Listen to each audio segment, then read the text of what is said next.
So Space Machines Company is an orbital security and superiority company. We're helping protect and inspect and service satellites in orbit. We're increasingly more dependent on satellites for services on Earth, whether that's our banking, whether that's apps like Uber, etc. But none of this infrastructure in orbit is protected. What we do is we help secure that infrastructure that we all use every day. UTS Tech Lab is a really innovative model in which industry partners like us can work very closely with university academics and researchers to work on commercially relevant projects.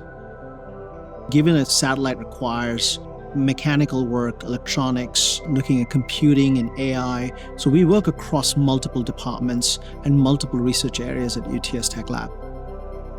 I think there's a real shift in aerospace. There was a time when you needed experts that took a long time to build satellite. It cost you millions of dollars. I think that world is changing. I think now we need fresh, innovative thinking, first principles thinking, and I think UTS students bring that to the company.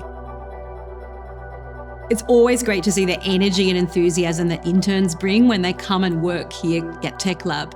For them, this is really exciting. The equipment, the facilities, and the presence of real-life innovators in the form of our industry partners. We're helping to build a skilled workforce by involving our students at the coalface with emerging space and defence industry innovators.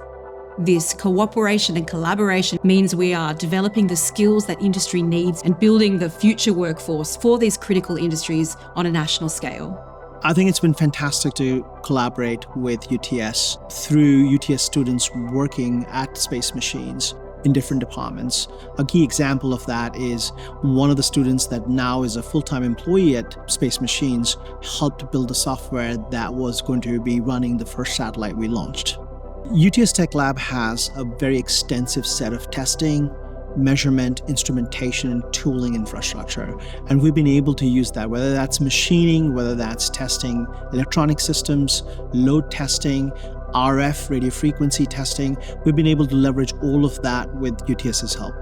I would recommend other companies, whether they're in aerospace, AI, any of the deep tech areas, to reach out and have a discussion with UTS Tech Lab. I think there have been other partners of ours that are also here, Advanced Navigation, HEO. We invite other companies to be part of this great space precinct.